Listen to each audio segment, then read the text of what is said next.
around the mountain path, rocks spitting onto the sides of the cliff, while my dad's cringeworthy bluegrass blared out the speakers. I drove while my friends were in the back of that yellow and purple truck, throwing beer bottles and trash at anything remotely interesting. Felt like I was soaring in the air with borrowed wings. But all good things have endings. A cop outside of Eagle River pulled us over after he saw us in a bottle rocket into someone's yard. What followed was a long night of talking to disappointed adults and feeling smaller than ever.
After he drove me home from the police station, I blew up at him, saying how I never wanted to be like him, how I was going to be someone and leave that hick icebox for good.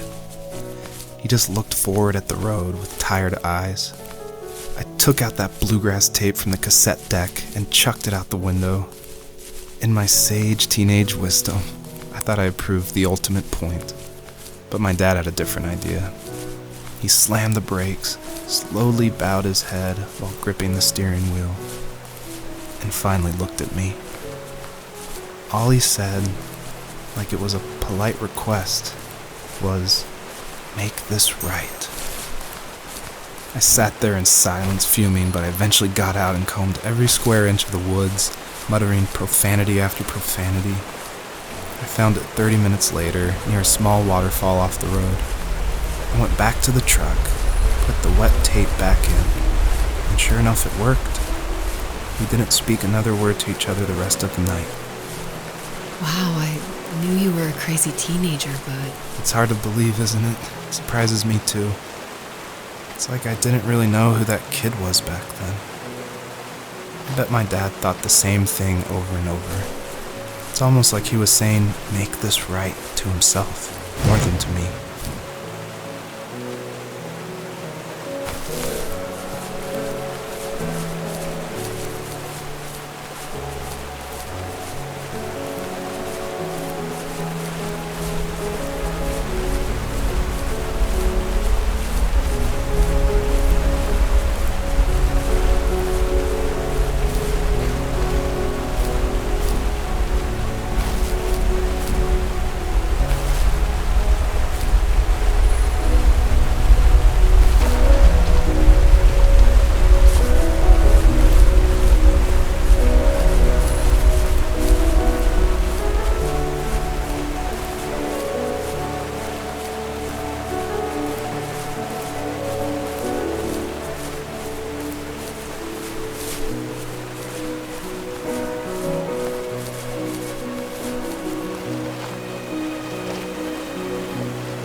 If there was some way I could take my love of drawing and turn it into a way of escape, nothing would make me happier. I wanted to create instead of tearing trees down. I wanted to move to the lower 48, not because I hated it there in Alaska, but I hated the idea of it. It's like all of that spite inside me had created this monster which followed me around my whole teenage years. I put so much energy into doing what others didn't expect of me. Why did I do that? There's one fact you're forgetting, though. If you didn't have that fire in you, we probably would have never met. You're absolutely right. Maybe the destination is all that matters in the end. But then why am I awake? Why am I seeing this fox go on her journey? And why can't I stop thinking about my dad?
My dad built a lot of stuff in his free time.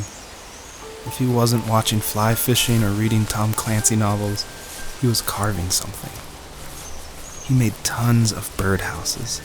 Not that he was into bird watching, but I think he really missed working and adding on to the home. If he couldn't afford the time to build onto our own house, he would have to settle with watching birds move into their little homes. We kept an old mattress in the bed of that ugly yellow truck, so we would drive it deep into the woods and then watch the birds fly into their houses while the sun set. Usually it was accompanied by venison jerky or a cold Coke, but not a lot of talking, which is how we both liked it.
Even at my most distant, at the times when I detested him the most, he kept reaching out. For a year straight, he asked me every week when we were going camping. I thought he was just dense. Eventually, to shut him up, I agreed. We carried out the worn lawn chairs from the garage and set up a cinder block campfire at the site we'd always used behind the house. We walked down the mountain path, talking in the warm sunshine we only got a couple months of the year. Those 3 obsidian rocks shimmered alongside the shore, almost like sparklers pressed against a dark window. I'll never forget that wet stone on my feet, or how those massive mountains looked even bigger in the lake's reflection. I felt small, but grateful. As the sun set, my dad found something I hadn't seen for a long time. The tree where I'd made my first carving when I was 6. I hadn't even carved it. My dad had helped me, but I still called it my tree.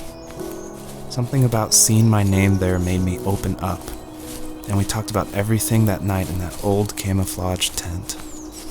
I told him how much I loved sketching and design, and how it would be a dream to study architecture in Seattle.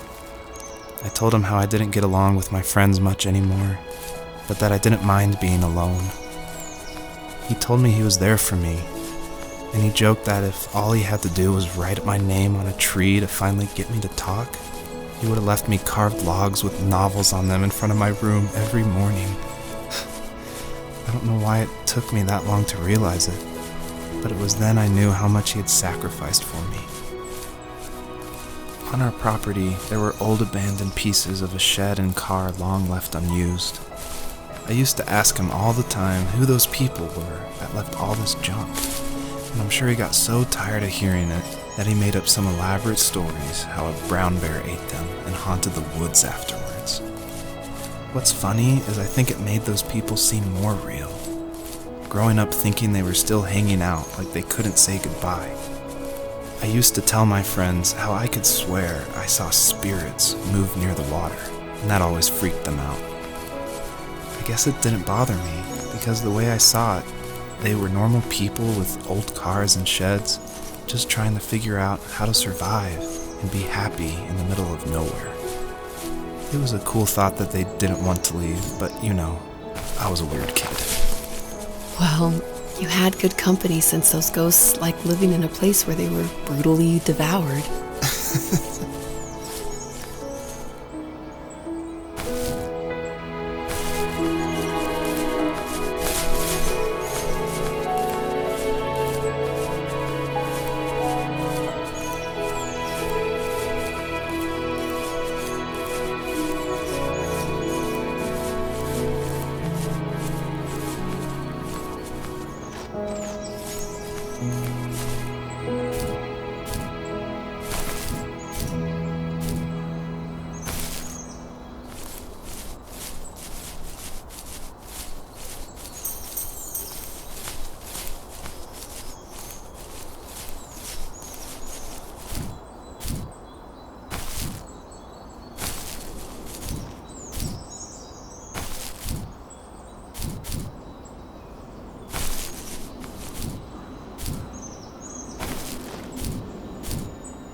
we were happiest underneath the evergreens.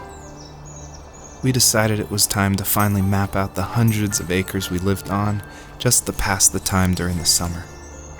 He was only free in the evenings, so I would spend the day wasting time on dial-up internet and sketching, and then we would rush into the woods, pen and map in hand, before evening fell. Sometimes, the aurora borealis would cast a cold green glow on the mountainside, and we would finish our route underneath a twilight sky. Sometimes I was lonely during those summer days, but there was comfort in the routine. A lot of teenagers aren't looking for the daily grind, though. There's nothing wrong with wanting to get out, to leave your childhood home. You wanted to progress, to make something of yourself. Yeah, you're right. That house. I'm sure it's the same as how I left it. But then why does it feel so different? I doubt you're the only adult to have looked back and asked that question.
perpetrator stood nearby, unfazed, like nothing was wrong. My dad is dead, and he's never coming back, Rachel. I can tell you these stories, but I can never reminisce with him again. He can never hold a grandchild that we'll probably never be able to have. I can never talk to him again, and I'll never be able to say I'm sorry for everything.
I need to go to bed. I just can't talk about this anymore.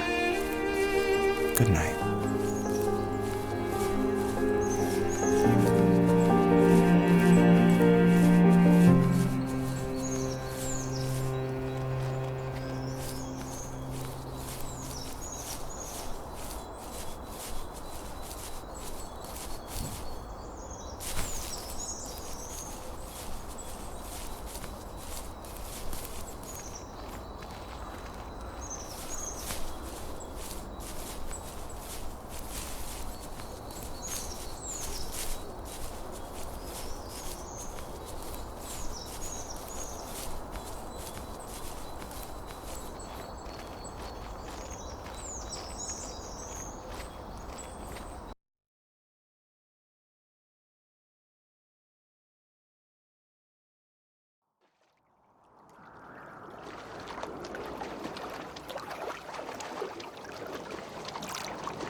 Joseph, you can't go to sleep feeling like this.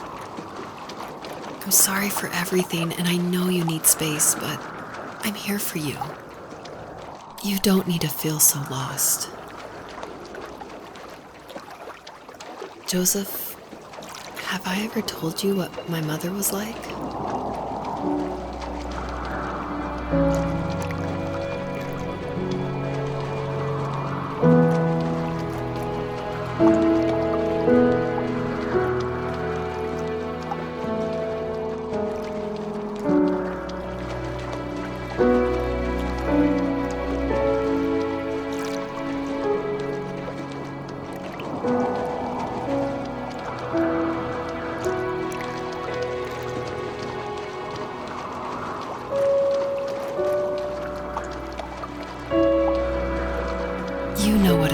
not to have a mom at home.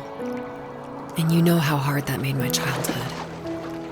What helped me was watching the birds in the morning before the school bus came. I thought that my mother was one of those birds, and it made me want to be free like her. My mom taught me how to fold origami cranes while she was in the hospital. So I told myself I would fold one every day until I could fly myself.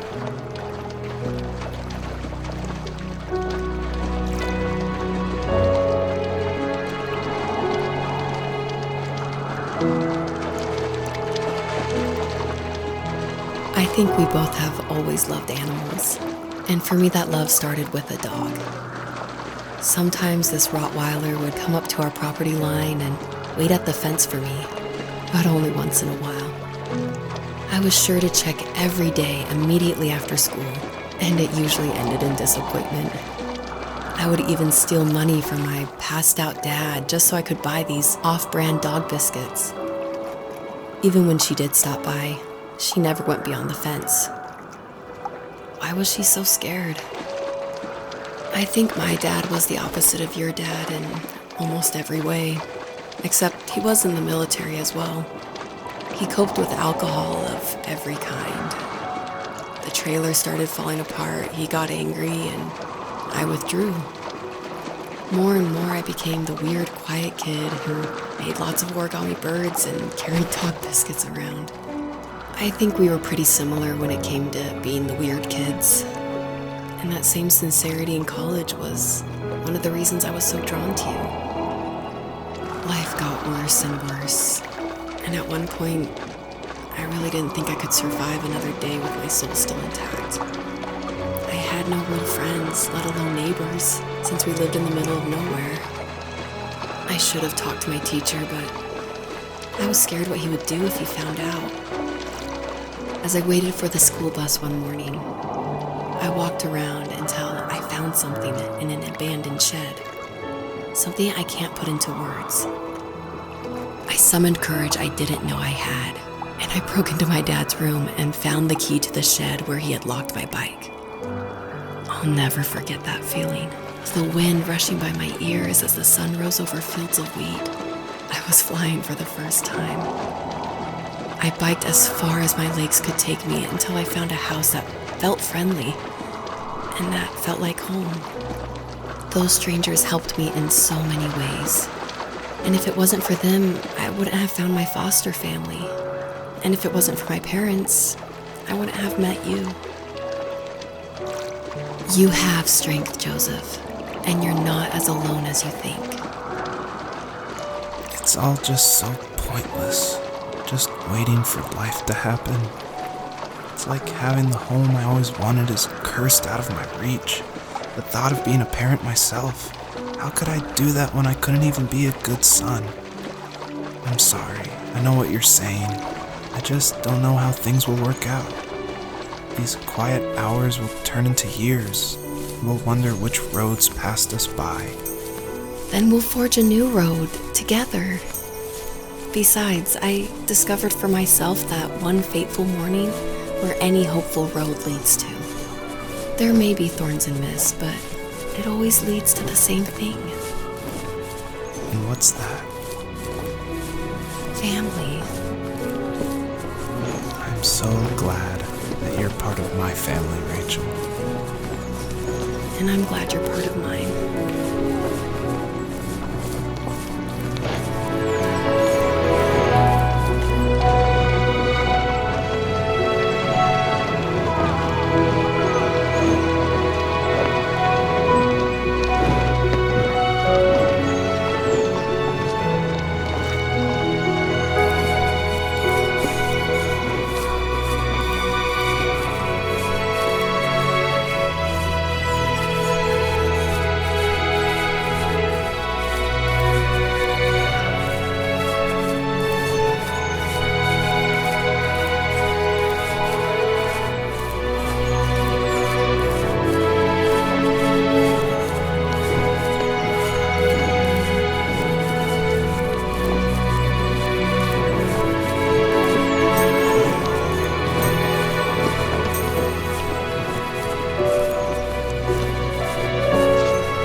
The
fox knew her last cub would be waiting for her at the first tree. She was almost there. The rain cascaded onto the jade valley where the entrance to the tree was. Life was protected there, because that's where life began. It was now only a mother and a daughter left. Items from my life still dotted the ground as she moved closer to her destination and destiny.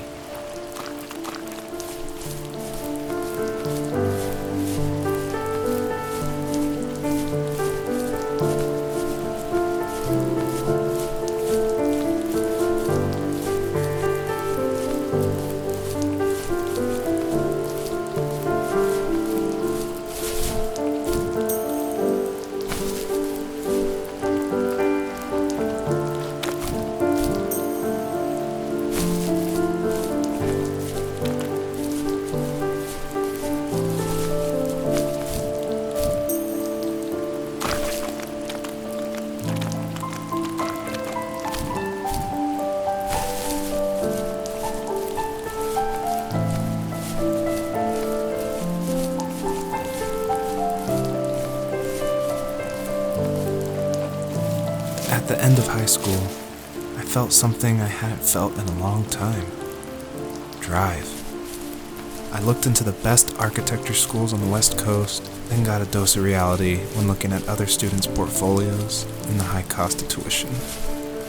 I still wanted to be something, to be the next Alvaro Siza, and to make those thousands of sketches worth something in my grand history. But now even an internship sounds impossible.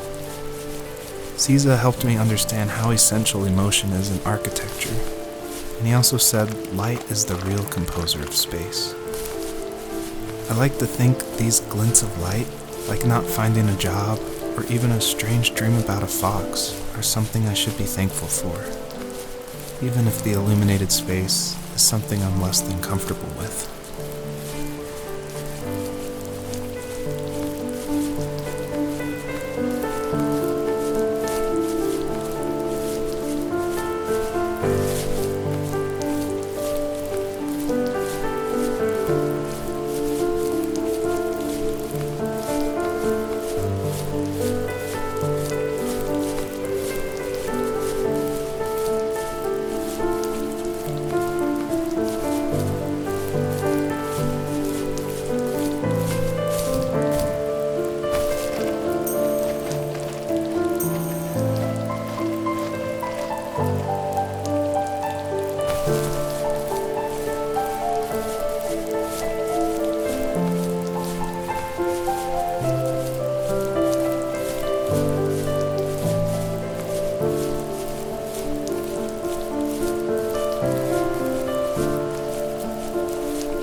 Dad was super supportive with my college plans.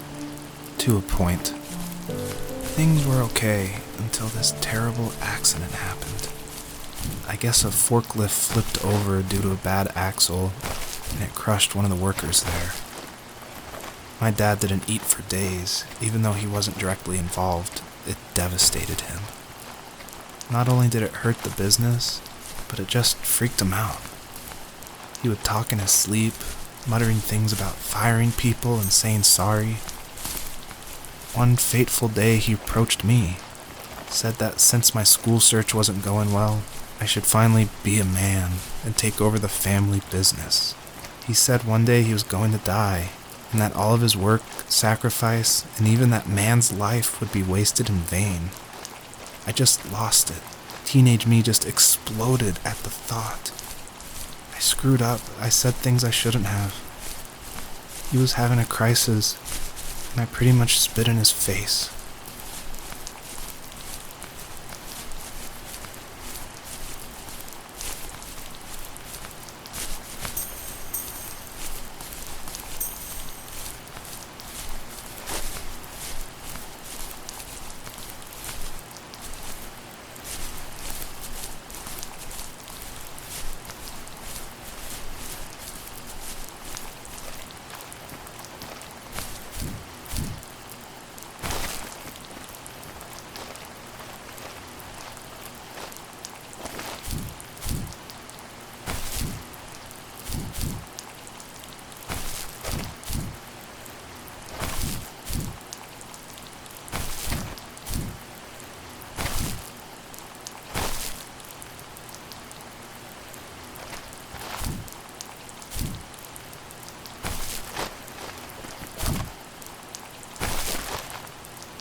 Was that the last time you talked to him? No, I called on holidays, and he would call on my birthday. I guess we acted like nothing ever happened, which was stupid. Didn't want to ask about his lumberyard, and I'm sure he didn't want to ask about my job search. I never went back and visited. I think the last conversation we had was about what movies we had seen and what exactly a best boy is in the credits. I thought he would be here so much longer.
In the distance, the first tree illuminated the wasteland.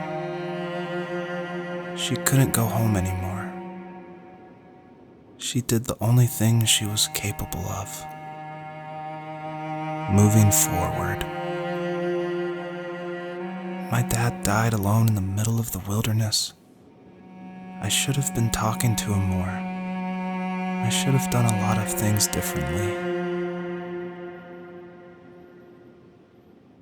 If the first tree on earth brought life with it, if it taught the birds to sing and fly and showed saplings how to grow, what could it do for us?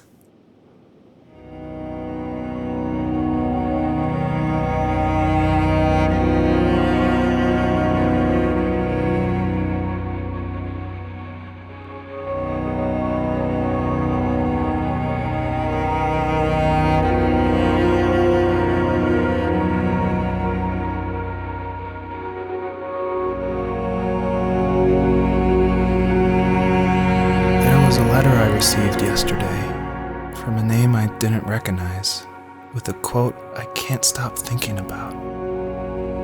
Death is not the opposite of life, but a part of it. More and more, I'm realizing one important truth. Each of us have our own journey to the first tree, but sometimes I'm not sure I'm ready to take that first step. You already have my love.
Your journey was over, but I have no idea.